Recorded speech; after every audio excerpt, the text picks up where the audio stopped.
Hi, so I just wanted to talk about my daily life with post concussion syndrome. I've had this for a really long time, and as I mentioned in my last video, it's a really extensive history. Um, and, I think in my family things, there's probably been over 20 instances of concussion that we've kind of reconstructed a history from it because I played through so many of them. Um, but I'm going to talk about my life on like a day-to-day basis now. Um, so I have really severe headaches all the time. Um, like they can get so bad that like I just like can't do anything. Um, there are times where like my mom has like wanted to rush me to the ER because like my headaches are so bad, and like sometimes we have gone.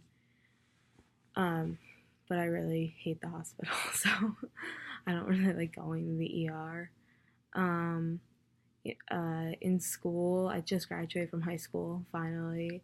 Um, in school, like I couldn't sit through a class because my head would hurt so bad and I get so nauseous that I have to leave class because I like had to throw up and I'm like nauseous all the time, always dizzy, foggy. Like you name a symptom, I probably have it.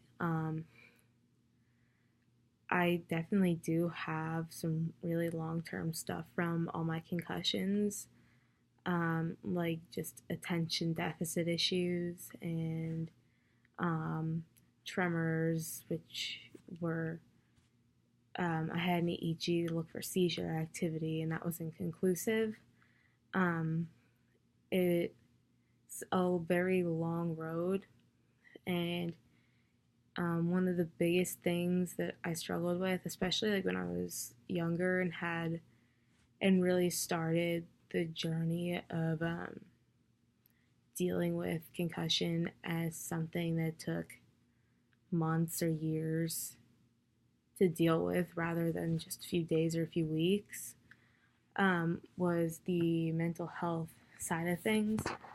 I kind of learned that it's okay to ask for help and it's okay to, you know, have anxiety about like not even like if you're gonna get better, like or when you're gonna feel better, if you do something, like how awful you feel after you do it, or what will my friends think if I tell them that I can't do this because of my concussion. Like, do people believe me and stuff like that?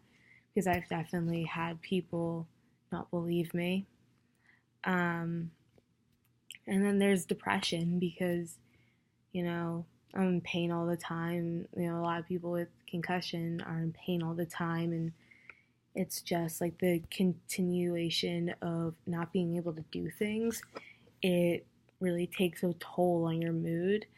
And then also, depression can really come with the hit because of the chemical imbalance in your brain. Because when you get a concussion, your brain goes into a metabolic crisis. The potassium flows out and the calcium flows in. Um, and so, like, you can have depression, like, from the get go. And, like, the stigma around mental health, like, it's getting better now. But, like, when I first was told I had to see a psychologist, like, I flipped. I did not want to go. And then I sat on the couch, like the first therapist I saw, and I did not talk to her. And then she sent me to another lady that she thought I liked better. And I did not talk to her either. I just kind of sat on her couch and I was like, and she'd ask me questions, so I'd be like, mm-mm. And so that did a great deal of good, obviously. And so then we went to another person and she just wanted to talk about like my deepest, darkest feelings and thoughts. And I was just like, girl, like, we're not up to that stage yet. Like, I'm not gonna tell you. I was also like 13, 14, so, middle school, freshman year. um, I was really worried about, like, what if people found out? And I was so embarrassed that, like, I had to go see a therapist. And my parents were like, oh, it's okay. Like, most people in your grade probably see one. And, like, now I'm really open. It's like, yeah, I go to therapy and yeah, I love it. Because honestly, if I didn't go to therapy, like, I probably wouldn't be alive. And it's not necessarily that I would have, like, committed suicide, although that would have been a possibility if I didn't go to therapy. But I wouldn't have accepted that I'd never play soccer again, and I would probably have died from second impact syndrome, which I should have died from already or been, like, seriously disabled from. And, like, sometimes I'll be sitting around and I think, why does it happen to so many people, like, over the years, although it's not really that many a year. And it didn't happen to me, and I literally, like, I kept getting hit and getting hit and getting hit. And, I cheated statistics because I don't know how I didn't get it.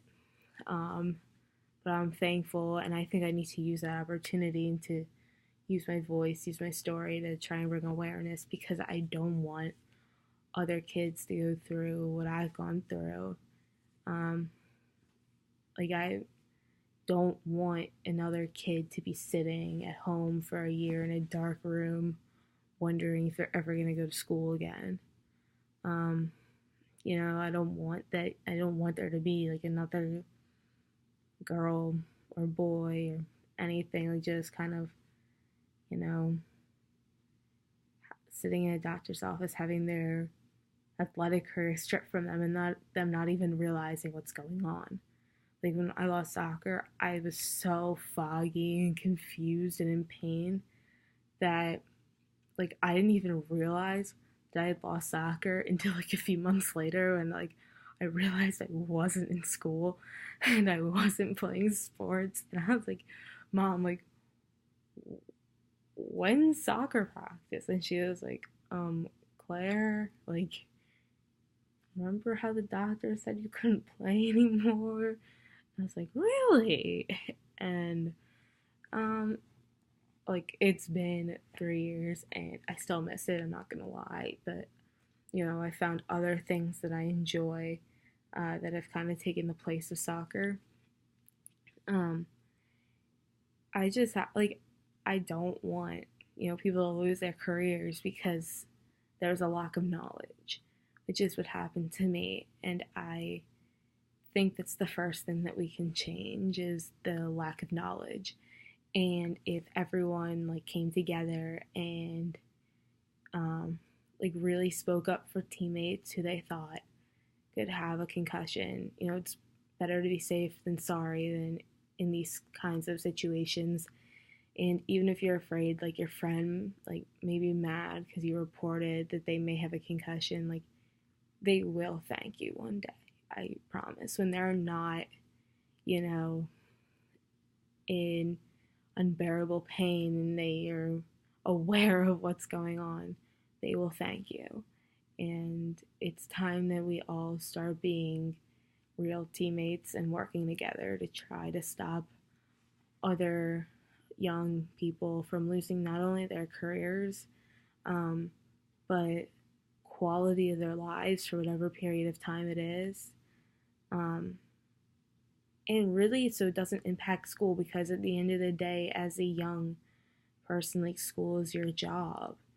And so there really has to be a focus there to, preserve your mind so you can do well in school. Like, I know my grades suffered really badly from having my concussions. And now with, like, all the attention deficit, like, not only do I have, like, all the pain and, like, whatever and the fogginess, but, like, I don't even know what's going on in my classes, like, half the time, because my brain is, like, in, like, 5,000 different places and I can't handle it. So let's come together, let's work together, and, start helping each other out by speaking up for one another. So thank you all, and I'll see you again soon. Bye. Comment any questions.